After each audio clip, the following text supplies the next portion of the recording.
casualty.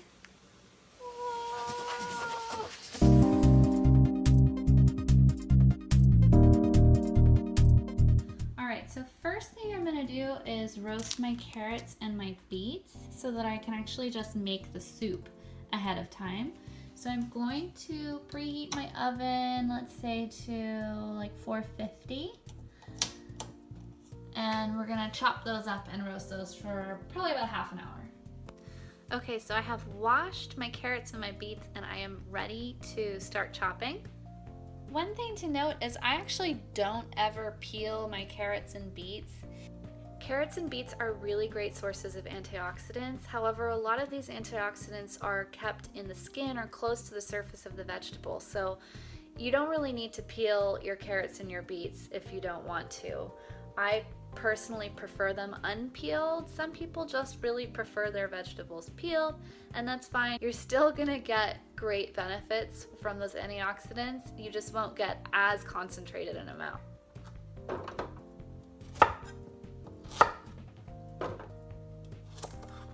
You guys, look at these beets, how pretty they are on the inside. I was so surprised when I cut the top off and it was white inside instead of red or purpley color that beets usually are. But these striations are just so pretty and they smell absolutely delicious. You are getting sleepy, very sleepy. And all you want to do is subscribe to my channel. Alright, so carrots and beets are chopped. I'm just going to put a little bit of olive oil.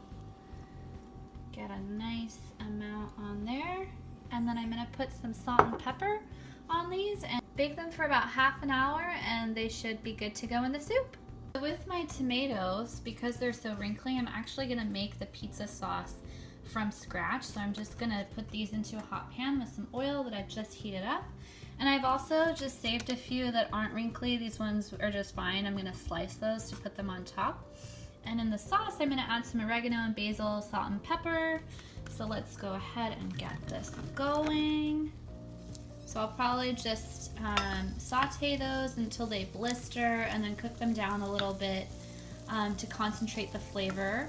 And if I need to, if I taste it and I think I need to, I will add some tomato paste into this a little later on as well. You could also add in ketchup. It's a nice little trick that I do sometimes when I'm looking for that tomatoey flavor but I don't have any tomato paste.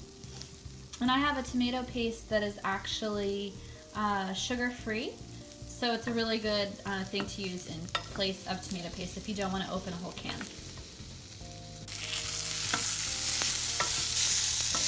My spatter guard because these guys are popping and there are hot tomato peels popping out a little bit. Alright, so they're starting to pop and I did add just a tiny bit of water just to help them along so I can start sort of smushing them now. This is going to be so good. I don't think I'm going to need to add any tomato paste or anything. I think it's going to have a really nice concentrated flavor just from these delicious tomatoes.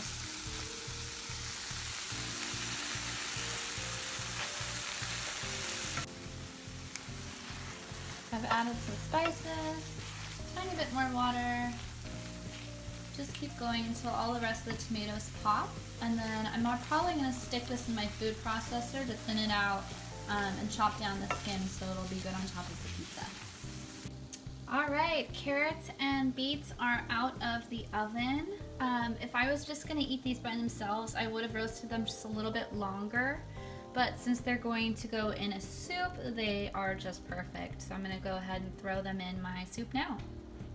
And I ran out of veggie stock, so what I did is actually use the bone broth and water.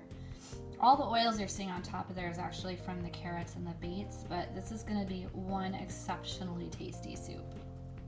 So I've finished cooking my soup and I've also finished making the sauce for the pizza and they both turned out great. Here's the soup. It is so thick and luscious, and I don't know, I hope you can see this color. It's so beautifully purple from those purple carrots. I seasoned it with celery salt and a little bit of regular salt as well. And really not much else was needed. It's delicious.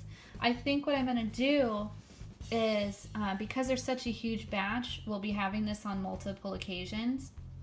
What I'll do is just season it right before serving. So if I want to make a more wintry soup style, I can add some nutmeg in, or if I want to make a more curried style, I could put some curry spice in, and that way it can be even more versatile. Here is my pizza sauce that I made. It turned out really nicely. It has a really rich tomato flavor. It does have still chunks of skin in there. I personally like that. It's a good insoluble fiber. It's really great for your diet. It's gonna be really good on top of the pizza. I think this guy wants to be on camera because every time I'm filming, he's crying and whining. Is that right? Wag, wag, wag. Are you camera shy now? Huh? Are you camera shy now? Boo. Boo. I am assembling my pizza with this Miyoko's fresh vegan mozz. It's like a vegan mozzarella, and I gave it a taste, and it surprisingly tastes very much like mozzarella, fresh mozzarella, and has really similar consistency. Not similar enough. Cory's not a fan.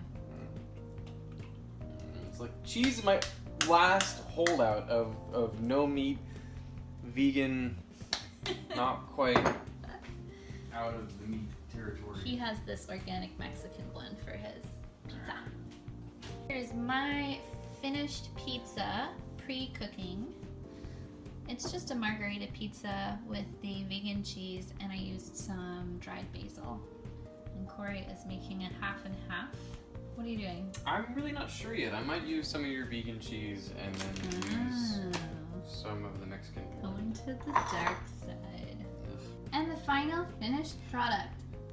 I decided not to put zucchini on it in the end and just do a margarita style pizza, but it looks and smells so good, doesn't it? I don't know. We're still skeptical of vegan cheese. Not real cheese. And here is Cory's half and half margarita pizza with chicken, and the other side is like a mango habanero barbecue chicken pizza. Looks delicious.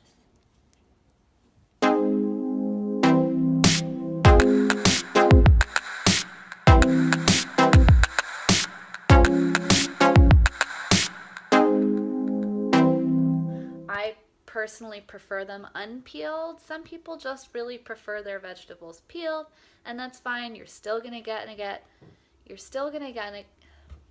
and the final. There's Orion. There's a Brussels sprout. Orion. Twirl. Twirl. Oh, good boy. Sit. Very good. Lie down. Crawl. Oh, good job. Stand. Good. Wait. Speak. Good boy. Brussels sprout for you. Yum. Was it good? I love it.